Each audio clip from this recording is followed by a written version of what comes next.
আল্লাহ বলেন, আমি বনি আদম সন্তানকে সম্মান দিয়েছি, এটা জীবিত থাকতে এমনকি মরার পরেও। একটা মানুষ যদি মারা যায়, তাকে দাফন কাফন করা, তাকে কবরে দেওয়া, যদিও পুড়িয়ে ফেলা ঠিক না, অন্য ধর্মে যারা করেন এটা কিন্তু স্বাস্থ্যসম্মত না, বিজ্ঞান সম্মত না। আর কোরআন হাদিস তো বাদই দিলাম। কোথায় পেয়েছেন আপনাদের ধর্মীয় রীতি? এটা আপনাদের ধর্মীয় লেখা নেই যে মানুষ পুড়িয়ে ফেলা লাগবে, এটা আপনাদের মানানো নিয়ম। হিন্দুদের যত ধর্মীয় গ্রন্থ আছে আপনি দেখবেন কোন জায়গায় মানুষ মরে গেলে পুড়িয়ে ফেলা লাগবে, কোন জায়গায় নেই। এই নিয়মটা ওরা বানিয়েছে। মানুষ মারা গেলে পর্যন্ত কান কেটে ফেলবেন, নাক কেটে ফেলবেন, জায়েজ আছে না? একটা মরা মানুষেরও আপনি কান কাটতে পারবেন না, নাক কাটতে পারবেন না, চোখ তুলতে পারবেন না, কারণ তার একটা সম্মান আছে, সে বনি আদম সন্তান। দুঃখজনক হলো সত্য, আমরা একটা জিনিস দেখে আশ্চর্য হলাম। যিনি পালিয়ে গেছে তিনি মেজর বজলুল হুদাকে একেবারে সরাসরি জবাই করেছে। আরে ভাই, মানুষটা মারা গেছে ফাঁসি দেওয়ার পরে, আপনি জবাই করতে গেলেন কোন কারণে? তার নাক কাটা, মুখ কাটা, চোখ তোলা তো জায়েজ নেই, আর আপনি একদম সরাসরি গলা কেটে ফেললেন।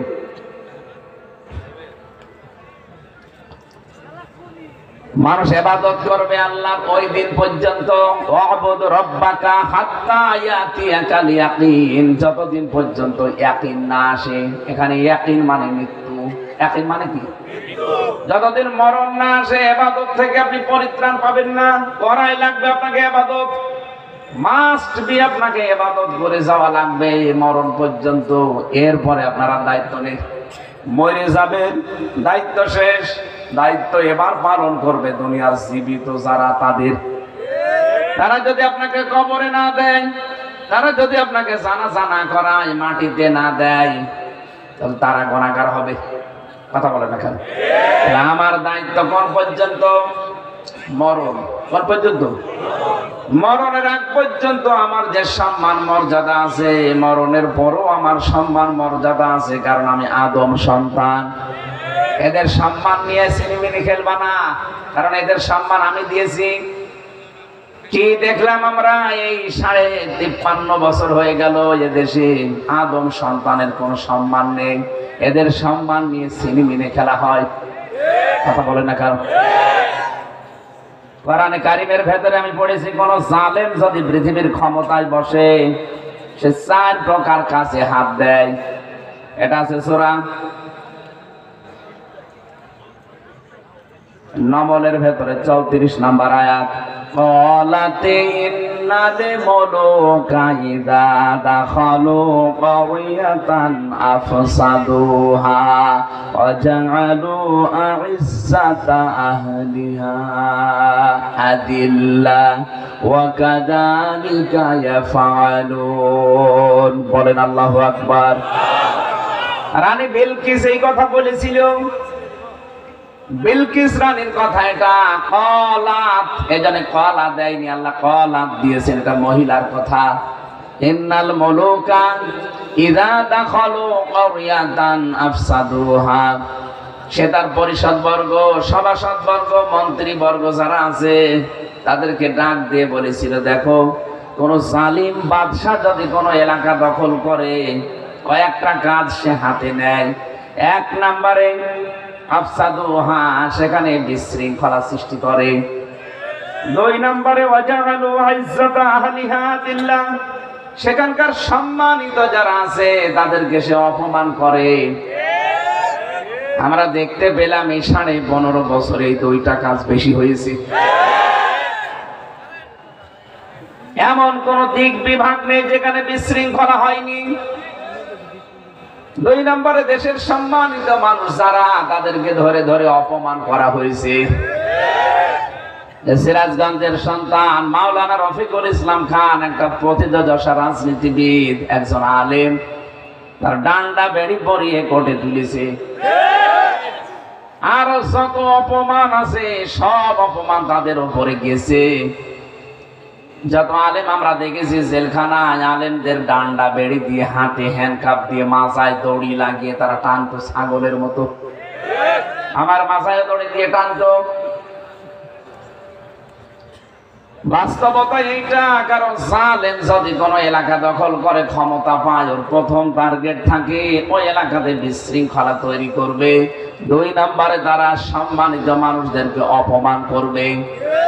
তাম দুনিয়া যাকে সম্মান দেয়, শহীদ আল্লামা দেলাওয়ার হোসাইন সাইদি রহমতুল্লাহ আলাইহি, তাকে পর্যন্ত তারা কত উল্টা পাল্টা মামলা দিয়ে কত হেনস্থা করেছে। 13টা বছর তার ওই ছোট্ট কোটি ঘরে কেটে গেল। এখনো পর্যন্ত ইসলামী আন্দোলনের সিপাহসালার জনাব এটিএম আজহারুল ইসলাম আর 17 বছর পর্যন্ত পৌঁছতেছে। কোরআন হাদিস যারা শুনতে আছেন, আমি 2 মিনিটে একটা শিক্ষা বলছি। সূরা ফাতিহা 18 নম্বর আয়াত, এটা আমি আকিস গ্রুপের মাহফিলে পরশুদিন শিক্ষার জন্য বলেছিলাম। আমি শুধু ক্লাস দিচ্ছি আপনাদের। আমরা যদি এই পৃথিবীতে আল্লাহর সন্তুষ্টি চাই, 1 নাম্বার। 2 নম্বরে যদি আমাদের মনে সত্যি যদি আমাদের মনে ইসলাম থাকে, যে আমরা আল্লাহর জন্য যা করছি আল্লাহর জন্য। 3 নম্বরে আল্লাহ পাক যদি আমাদের উপরে প্রশান্তি বা সাকিনা নাজিল করতে চান, আমরা যদি চাই যে আমাদের উপরে শান্তি নাজিল হোক, সাকিনা। 4 নম্বরে যদি সুনিশ্চিত নিকটবর্তী কোন বিজয় দেখতে চান, তাহলে এই আয়াতে 1 নাম্বার একটা কাজ আল্লাহ দিয়েছেন, এই কাজটা করা লাগবে। নবীজি 1400 জন মানুষ নিয়ে এসেছিলেন মক্কায়। হুদায়বিয়া নামক জায়গায় তিনি বাধাপ্রাপ্ত হলেন। কাফেরেরা বলে, না এবার আপনাকে আমরা হজ করতে দেব না। নবীজি হযরতে ওসমানকে পাঠালেন সমঝোতার জন্য। ওরা ওসমানকে ধরার পরে আটক করে ঘোষণা দিয়েছে, কতিলা ওসমান, হত্যা করে ফেলেছে ওসমানকে। নবীজি কথাটা শোনার পরে এই বাবলা গাছের নিচে, হুদায়বিয়া নামক যে জায়গা, ওখানে একটা বাবলা গাছ ছিল। কোরআনে কারিমে আল্লাহ ওই গাছের ইঙ্গিত দিয়েছেন, লাকাদ রাদিয়াল্লাহু আনিল মুমিনিনা ইয ইউবাইউনাকা তাহতাশ শাজারাতি। এই যে তাহতাশ শাজারা, গাছের নিচে, ইয ইউবাইউনাকা, যখন আপনার কাছে তারা বায়াত নিচ্ছিল, শপথ বাক্য পাঠ করছিল। নবীজি ডাক দিয়ে বললেন, সাহাবীরা, হজ করার জন্য এসেছিলাম, ইহরামের কাপড় পরে খুলে ফেলো।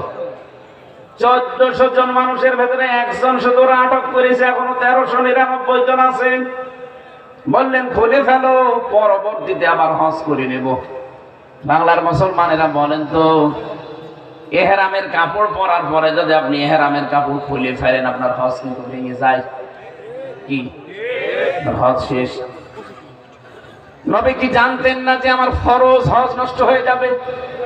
জানতেন না? রমজান মাস ছিল, রোজা রেখেছিলেন। বিশ্ব নবী ডাক দিয়ে বললেন, না, রোজাও ভেঙে ফেলো, দরকার নেই, পরবর্তীতে করে দেব।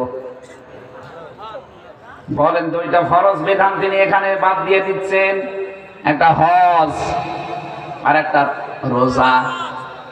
ডাক দিয়ে বললেন, আমি এই যে হাত লাগালাম, আমার হাতের ওপরে তোমরা হাত দাও। 1399 জন হাত দিয়েছে। নবীজি নিজে বাম হাতটা উপরে দিয়ে বললেন, আজকের এই বায়াতের রিদওয়ানের উপরে আমার আল্লাহ খুশি হয়ে আয়াত নাজিল করে আমাকে শুনিয়েছে, লাকাদ রাদিয়াল্লাহু আনিল মুমিনিন। এই মুমিনদের উপরে আমার আল্লাহ অবশ্যই রাজি হয়ে গেছেন। রাজি হবেন না, হয়ে গেছেন। রাদিয়া এটা মাজি, অতীতের শব্দ, পাস্ট। আল্লাহ মজারে যদি দিতেন তাহলে একটু সমস্যা হতো। আল্লাহ মাজি দিয়ে জানিয়েছেন, হে নবী, যারা আপনার হাতে হাত দিয়েছে, ঘোষণা শুনিয়ে দেন, আমি কিন্তু তাদের উপরে রাজি অলরেডি হয়ে গেছি। কি কি বাক্য পাঠ করিয়েছিলেন? নবীজি বলছিলেন, সাহাবীরা, আজকে যেহেতু আল্লাহ এই বায়াতের উপরে রাজি অলরেডি হয়ে গেছে, আমার উসমান তো এখানে নেই, আমি এই বাম হাতটা উপরে দিয়ে দিলাম, আমার এটা উসমানের হাত হিসাবে আল্লাহ যেন কবুল করে নেয়। তোমাদেরকে আমি একটা বাক্য পাঠ করালাম আজকে, বিনা কারণে একটা নিরপরাধ মানুষকে ওরা আটক করে মেরে ফেলেছে, যদিও মারে নাই।